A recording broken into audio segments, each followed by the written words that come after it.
ಬೀದಿಯಲ್ಲಿ ನಿಂತು ಹೋರಾಟ ಮಾಡೋದು ಒಂದು ಕಡೆ ಇರಲಿ, ಆದರೆ ಕರ್ನಾಟಕದ ಇಷ್ಟೆಲ್ಲ ಸಮಸ್ಯೆಗಳು ಇದ್ರೂ ಸಹ ಯಾವುದಕ್ಕೂ ಪರಿಹಾರ ಸಿಗ್ಲಿಲ್ಲವಲ್ಲ ಇಲ್ಲಿವರೆಗೆ ಅನ್ನೋದೇ ನನಗೆ ಕಾಡ್ತಿರುವಂಥ ದೊಡ್ಡ ಪ್ರಶ್ನೆ.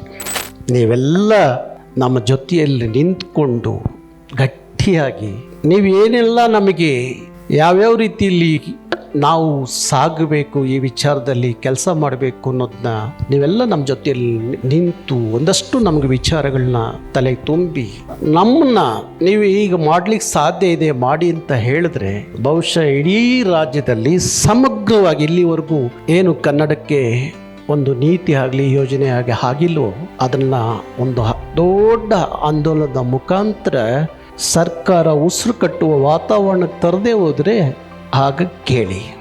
ಬೀದರ್ನಿಂದ ಚಾಮರಾಜನಗರದವರೆಗೂ ನೀವೆಲ್ಲಿ ಹೋದರೂ ಎಲ್ಲಿ ಬಂದರೂ ಅಲ್ಲಿ ಕಾಂಗ್ರೆಸ್ಸಿನ ಕಾರ್ಯಕರ್ತರು ಸಿಗ್ತಾರೋ ಗೊತ್ತಿಲ್ಲ, BJP ಕಾರ್ಯಕರ್ತರು ಸಿಗ್ತಾರೋ ಗೊತ್ತಿಲ್ಲ, JDS ಕಾರ್ಯಕರ್ತರು ಸಿಗ್ತಾರೋ ಗೊತ್ತಿಲ್ಲ, ಆದರೆ ಕರವೇ ಕಾರ್ಯಕರ್ತರು ಸಿಗ್ತಾರೆ.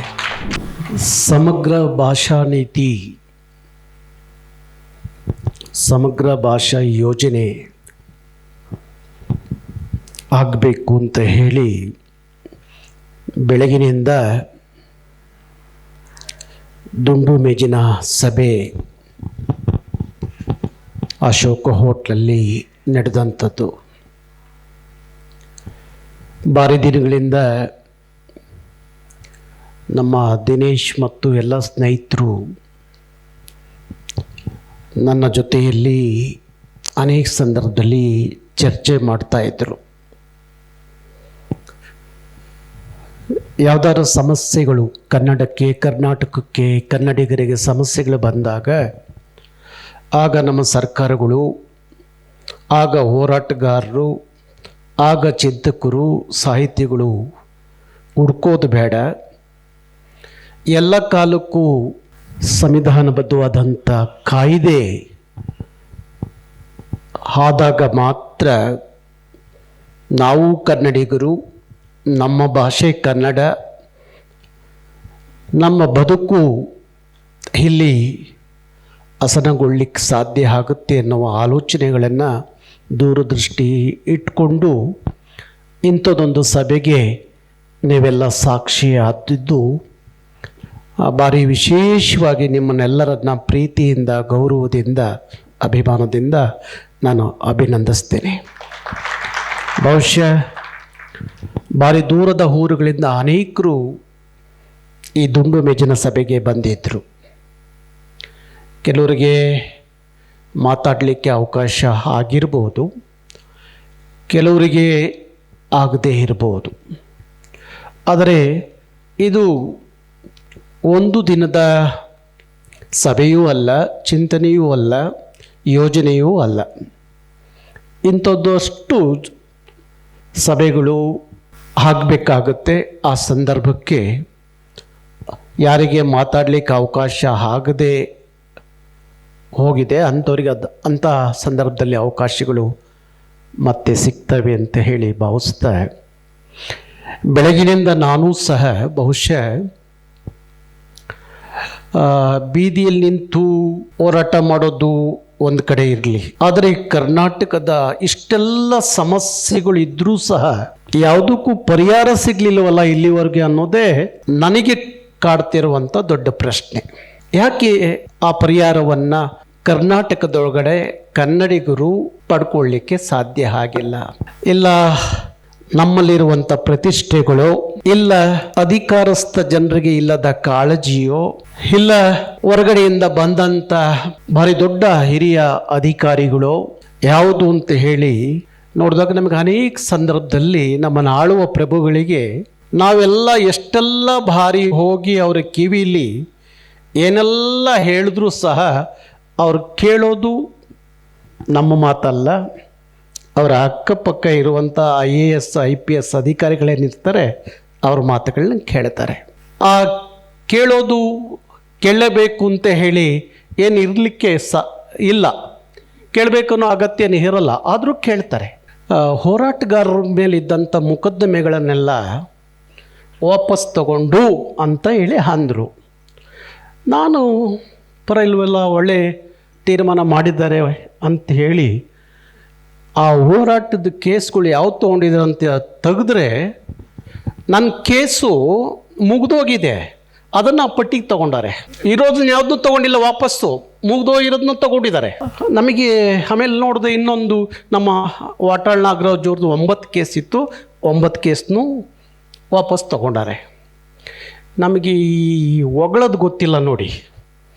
ಪಕ್ಕದಲ್ಲಿ ಕೂತ್ಕೊಂಡು ನೀ ಇಂದ್ರ ಚಂದ್ರ ಬ್ರಹ್ಮಾಂಡ ಅಂಥೇಳಿ ನಾವು ಯಾವತ್ತೂ ಹೊಗಳಿಲ್ಲ ಕನ್ನಡದ ವಿಚಾರದಲ್ಲಿ. ಬರೀ ಗಟ್ಟಿಯಾಗಿ ಹೇಳಿ ಬಂದಿದ್ದೀನಿ. ಯಾವ ಸಂದರ್ಭದಲ್ಲಿ ಎಷ್ಟೇ ಆತ್ಮೀಯರಾಗಿದ್ದರೂ ಸಹ ಹೇಳೋ ಮಾತನ್ನ ಗಟ್ಟಿಯಾಗಿ ಹೇಳಿ ಬಂದೆ. ಬಹುಶಃ ಏನು ನನ್ನ ಕೇಸ್ಗಳು ಯಾರೂ ತೆಗಿಲಿಲ್ಲ. ಇಂಥ ರಾಜಕಾರಣಿಗಳ ಮಧ್ಯದಲ್ಲಿ ನಾವೇನು ಮಾಡೋಕ್ಕೆ ಸಾಧ್ಯ ಆಗತ್ತೆ? ಏನು ಮಾಡೋಕ್ಕೆ ಸಾಧ್ಯ ಆಗತ್ತೆ? ಅದಕ್ಕಾಗಿ ಯಾವುದು ಸಾಧ್ಯ ಇಲ್ಲ ಅಂತ ಹೇಳಲಿಕ್ಕೆ ಸಾಧ್ಯ ಇಲ್ಲ. ನಾನು ಇತ್ತೀಚೆಗೆ ಕೋರ್ಟ್ಗಳಲ್ಲಿ, ನೀವೆಲ್ಲ ತುಂಬ ಮಾತಾಡಿದ್ರಿ, ಕೋರ್ಟ್ಗಳಲ್ಲಿ ಕನ್ನಡದ ವಿಚಾರ ಬಂದಾಗ ಅಲ್ಲಿ ಹೋಗಿ ಕನ್ನಡದ ವಿರುದ್ಧ, ಕರ್ನಾಟಕದ ವಿರುದ್ಧ, ಸರ್ಕಾರದ ವಿರುದ್ಧ ಯಾರು ಹೋಗ್ತಾರೆ ಅಂತ ಹೇಳಿ ಆ ವಕೀಲರು ಯಾರು ಅಂತೇಳಿ ಒಂದು ಪಟ್ಟಿ ತರಿಸ್ದೆ. ಅವ್ರದ್ದು ಎಲ್ಲ ವಿಚಾರಗಳನ್ನ ತಗೊಂಡೆ. ಕೋರ್ಟಿದ್ದ ಎಲ್ಲ ಕನ್ನಡದವರೇ ವಕೀಲರು. ಅವರೇನು ಬೇರೆ ಯಾರೂ ಅಲ್ಲ, ಬೇರೆ ಭಾಷಿಕರಲ್ಲ, ಎಲ್ಲ ಕನ್ನಡದವರೇ. ಎಲ್ಲ ಯಾರು ಈ ಸಂಘ ಪರಿಹಾರ ಇದೆಯೋ ಆ ಗುಂಪಿಗೆ ಸೇರಿದಂಥ ಎಲ್ಲ ವಕೀಲರೇ. ಇಂಥರ ಮಧ್ಯದಲ್ಲಿ ಮತ್ತೆಂಥದ್ದು ಮಾಡೋದು? ನಾನು ನಾಮಫಲಕದ ಹೋರಾಟ ಯಾಕೆ ಅವರಿಗೆ ಆ ಮಲ್ಲಿಕಾರ್ಜುನ್ ಮಾತಾಡುವಾಗ ಸಣ್ಣ ಪುಟ್ಟ ಹೋರಾಟ ಅಂದ್ರೆ ಯಾಕೆ ಕೋಪ ಬಂತು ಅಂದರೆ, ಆಗುತ್ತೆ, ಬಂಧಿಸ್ತಾರೆ ನಮ್ಮನ್ನೆಲ್ಲ. ಇಡೀ ಬೆಳಗಿನ ಜಾವ ಆಸ್ಪತ್ರೆ ತಗೊಂಡೋಗಿ ಮೆಡಿಕಲ್ ಮಾಡಿ ತಗೊಂಡೋಗಿ ಜೈಲಿಗೆ ಬಿಡ್ತಾರೆ. ಆ ಜೈಲಲ್ಲಿ 2 ದಿವಸ ನಾನು ಅನುಭವಿಸಿದ ಹಿಂಸೆ ಇತ್ತಲ್ಲ, ಯಾತಕ್ಕೆ ಅಂತ ಇವತ್ತಿಗೂ ಅರ್ಥ ಆಗಿಲ್ಲ ನನಗೆ. ನಾಮಫಲಕ ಕನ್ನಡ ಆಗಬೇಕು, ಅಲ್ಲೊಬ್ಬ ಕೋರ್ಟ್ಗೆ ಹೋಗ್ತಾನೆ. ಇವರೇ ಹೇಳಿದ್ರಲ್ಲ, ನೀವು ಯಾವುದಾದ್ರು ಮಾಲಾಪೇಶ್ಯ, ನನ್ನ ವಿರುದ್ಧ ಕೋರ್ಟ್ಗೆ ಹೋದ. ಆಯಿತು, ನೀವು ಹೋಗಿ ಕೋರ್ಟ್ಗೆ ಹೋಗಿ ನೋಡೋಣ ಅಂಥೇಳಿ ನನ್ನ ವಿರುದ್ಧ ತಾನೇ ಕೋರ್ಟ್ಗೆ ಹೋಗಿರೋದು. ನಮ್ಮ 500 ಜನ ಹೆಣ್ಣು ಮಕ್ಕಳು ನುಗ್ಗಿರು. ಅವ್ರ ವಿರುದ್ಧ ಕೋರ್ಟ್ಗೆ ಹೋಗಿರಲಿಲ್ಲ, ಅವನು ನನ್ನ ವಿರುದ್ಧ ಕೋರ್ಟ್ಗೆ ಹೋಗಿದ್ದ, ನುಗ್ಗಿರು. ನೋಡಿದ್ರೆ ಈಗ ಅವನಷ್ಟು ದೊಡ್ಡದಾಗಿ ಕನ್ನಡ ಹಾಕಿರೋನು ಯಾರೂ ಇಲ್ಲ. ಅಷ್ಟು ದೊಡ್ಡದು ಕನ್ನಡ ಹಾಕಿದ್ದಾನೆ. ಮೊನ್ನೆ ನನ್ನ ಮೇಲೆ ಇದು ಕೇಸ್ ವಾಪಸ್ ತೊಗೊಂಡ. ನಾನು ಕರ್ಕೊಂಡು ಹೋದ ಮಾಲಾಪೇಶಿಗೆ ಕರ್ಕೊಂಡೋದ. 3 ಮಾಡಿಗಳನ್ನು ತೋರಿಸ್ಕೊಂಡು ಬಂದ. ಎಲ್ಲ ಅಂಗಡಿಗಳಲ್ಲಿ 60% ಕನ್ನಡ ಇದೆ. ಯಾಕೆ ಆಗಲ್ಲ? ಯಾಕೆ ಸಾಧ್ಯ ಇಲ್ಲ? ನೀವೆಲ್ಲ ನಮ್ಮ ಜೊತೆಯಲ್ಲಿ ನಿಂತ್ಕೊಂಡು ಗಟ್ಟಿಯಾಗಿ ನೀವೇನೆಲ್ಲ ನಮಗೆ ಯಾವ್ಯಾವ ರೀತಿಯಲ್ಲಿ ನಾವು ಸಾಗಬೇಕು, ಈ ವಿಚಾರದಲ್ಲಿ ಕೆಲಸ ಮಾಡಬೇಕು ಅನ್ನೋದನ್ನ ನೀವೆಲ್ಲ ನಮ್ಮ ಜೊತೆಯಲ್ಲಿ ನಿಂತು ಒಂದಷ್ಟು ನಮಗೆ ವಿಚಾರಗಳನ್ನ ತಲೆಗೆ ತುಂಬಿ ನಮ್ಮನ್ನ ನೀವು ಈಗ ಮಾಡಲಿಕ್ಕೆ ಸಾಧ್ಯ ಇದೆ ಮಾಡಿ ಅಂತ ಹೇಳಿದ್ರೆ, ಬಹುಶಃ ಇಡೀ ರಾಜ್ಯದಲ್ಲಿ ಸಮಗ್ರವಾಗಿ ಇಲ್ಲಿವರೆಗೂ ಏನು ಕನ್ನಡಕ್ಕೆ ಒಂದು ನೀತಿ ಆಗಲಿ ಯೋಜನೆ ಆಗಿಲ್ಲೋ ಅದನ್ನು ಒಂದು ದೊಡ್ಡ ಆಂದೋಲನದ ಮುಖಾಂತರ ಸರ್ಕಾರ ಉಸಿರು ಕಟ್ಟುವ ವಾತಾವರಣಕ್ಕೆ ತರದೇ ಹೋದರೆ ಆಗ ಕೇಳಿ. ಯಾಕೆಂದರೆ ಬೀದರ್ನಿಂದ ಚಾಮರಾಜನಗರದವರೆಗೂ ನೀವೆಲ್ಲಿ ಹೋದರೂ ಎಲ್ಲಿ ಬಂದರೂ ಅಲ್ಲಿ ಕಾಂಗ್ರೆಸ್ಸಿನ ಕಾರ್ಯಕರ್ತರು ಸಿಗ್ತಾರೋ ಗೊತ್ತಿಲ್ಲ, BJP ಕಾರ್ಯಕರ್ತರು ಸಿಗ್ತಾರೋ ಗೊತ್ತಿಲ್ಲ, JDS ಕಾರ್ಯಕರ್ತರು ಸಿಗ್ತಾರೋ ಗೊತ್ತಿಲ್ಲ, ಆದರೆ ಕರವೇ ಕಾರ್ಯಕರ್ತರು ಸಿಗ್ತಾರೆ. ಅಷ್ಟರ ಮಟ್ಟಿಗೆ ಇವತ್ತು ಕರ್ನಾಟಕ ರಕ್ಷಣಾ ವೇದಿಕೆ ತನ್ನ ಕಾರ್ಯಕರ್ತರನ್ನ ಭಾರಿ ದೊಡ್ಡ ಮಟ್ಟಕ್ಕೆ ಸುಮಾರು ಒಂದು 82 ಲಕ್ಷ ನೋಂದಾಯಿತ ಕಾರ್ಯಕರ್ತರನ್ನ ಸೃಷ್ಟಿ ಮಾಡಿದೆ. ನನಗನ್ಸುತ್ತೆ, ನಮಗೂ ಹಂಗನ್ಸಿತ್ತು, ನಾಮಫಲಕದಲ್ಲಿ ಕನ್ನಡ 60% ಅಂತ ಒಂದು ಕಾಯ್ದೆ ಮಾಡಲಿಕ್ಕೆ ಸಾಧ್ಯ ಆಗುತ್ತಾ ಅಂತೇಳಿ ಅನಿಸಿತ್ತು. ಆಯ್ತಲ್ಲ, ಕಾಯ್ದೆ ಆಯ್ತಲ್ಲ, ಇಲ್ಲೂ ಯಾಕೆ ಆಗಬಾರ್ದು? ಯಾಕೆ ಆಗಕ್ಕೆ ಸಾಧ್ಯ ಇಲ್ಲ? ಹಾಗಾಗಿ ಇಂಥ ಒಂದಷ್ಟು ಸಭೆಗಳು ಆಗಬೇಕು ಅನ್ನೋ ಕಾರಣಕ್ಕೋಸ್ಕರ ಎಲ್ಲ ವಲಯದ ನಾನು ಹೆಚ್ಚಾಗಿ ಎಲ್ಲ ನಮ್ಮ ನಿವೃತ್ತಿ ಹೊಂದಿರುವಂಥ ಜಡ್ಜ್ಗಳೇನಿದ್ದಾರೆ, ನ್ಯಾಯಾಧೀಶರೇನಿದ್ದಾರೆ, ಅವ್ರದ್ದು ಒಂದು ದಿನ ಕೂರಿಸಿ ಇದೇ ಥರ ಅವ್ರ ಜೊತೆಯೆಲ್ಲ ಒಂದು ಚರ್ಚೆ ಮಾಡಿ ಅವರಿಂದ ಏನು ವಿಚಾರ ಬರುತ್ತೋ ಅದನ್ನೂ ತಗೊಂಡು, ಹಾಗೆ ನಮ್ಮ ಎಲ್ಲ ಗೆಳೆಯರು ಕೂತ್ಕೊಂಡು ತೀರ್ಮಾನ ಮಾಡಿದ್ದಾರೆ. ಹಂಪಿ ವಿಶ್ವವಿದ್ಯಾಲಯದಲ್ಲಿ 3 ದಿನಗಳ ಕಾಲ ಒಂದು ಕಮ್ಮಟವನ್ನು ಮಾಡಿ ಅಲ್ಲಿ ಎಲ್ಲರ ವಿಚಾರಗಳನ್ನು ಸಂಗ್ರಹಿಸಿ ಅಧ್ಯಯನ ಮಾಡಿ ಅಲ್ಲಿ ಅವರು ಕೊಡುವಂಥ ಒಂದು ವರದಿಯನ್ನು ಸರ್ಕಾರದ ಮುಂದೆ ಇಟ್ಟು, ಸರ್ಕಾರ ಅದೇನಾದರೂ ಅನುಷ್ಠಾನ ಮಾಡದೇ ಹೋದರೆ ಆ ಚಳುವಳಿಯನ್ನು ಎಷ್ಟು ಮಟ್ಟಿಗೆ ತಗೊಂಡು ಹೋಗಬೇಕು ಅನ್ನೋದು ನಾವೆಲ್ಲ ಯೋಚನೆ ಮಾಡಿದ್ದೀವಿ.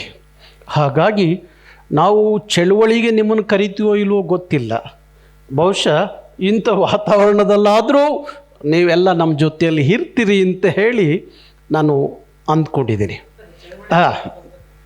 ಹಾಗಾಗಿ ಇವತ್ತು ಬೆಳಗಿನಿಂದ ತುಂಬ ವಿಚಾರಗಳು ಆಚೆಗೆ ಬಂತು, ತುಂಬ ವಿಚಾರಗಳು ಚರ್ಚೆಗೆ ಬಂತು.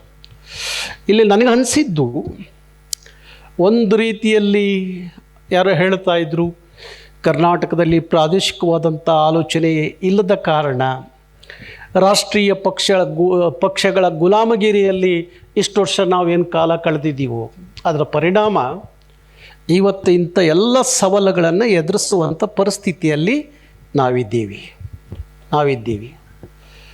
ನೋಡಿ, ಮೊನ್ನೆ ಅವನು ತಮಿಳುನಾಡಿನ ವಿಜಯ್ ಮುಖ್ಯಮಂತ್ರಿ ಆದ ತಕ್ಷಣ ಅವನು ಸ್ಮರಿಸಿದ್ದು ಯಾರನ್ನ ಅಂದರೆ LTT ಪ್ರಭಾಕರ್ನ.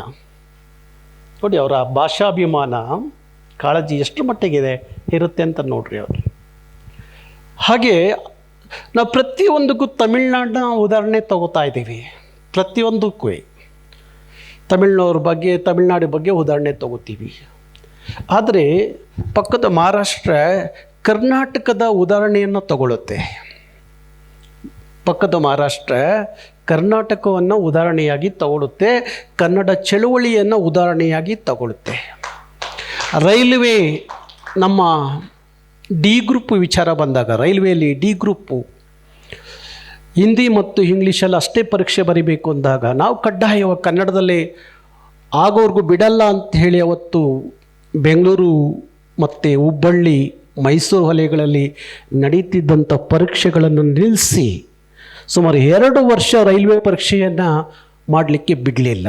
ಅವತ್ತು 3,000 ಜನ ಬಿಹಾರಿಗಳು ವಿಶೇಷವಾದ ರೈಲಲ್ಲಿ ಕರ್ನಾಟಕಕ್ಕೆ ಬಂದರು. ಕೇಂದ್ರದಲ್ಲಿ ಲಲ್ಲೂ ಪ್ರಸಾದ್ ಯಾದವ್ ರೈಲ್ವೆ ಸಚಿವರಿದ್ದಾಗ ಅವರು ವಿಶೇಷವಾದ ರೈಲಲ್ಲಿ ಕಳಿಸಿರು ಬೆಂಗಳೂರಿಗೆ ಬಿಹಾರಿಗಳನ್ನ. ಅವತ್ತು ಆಗಲಿಕ್ಕೆ ಬಿಡದೇ ಇದ್ದ ಕಾರಣ ಆಮೇಲೆ ಕನ್ನಡದಲ್ಲಿ ಪರೀಕ್ಷೆ ಬರೆಯೋಕ್ಕೆ ಅವಕಾಶ ಸಿಕ್ತು. 4,700 ಉದ್ಯೋಗಕ್ಕೆ 3,800 ಜನ ಕನ್ನಡಿಗರು ಕನ್ನಡದಲ್ಲಿ ಪರೀಕ್ಷೆ ಬರೆದಿದ್ದಕ್ಕೆ ಉದ್ಯೋಗ ಸಿಕ್ತು. ಕರ್ನಾಟಕದಲ್ಲಿ ಕನ್ನಡಿಗನೇ ಸಾರ್ವಭೌಮ.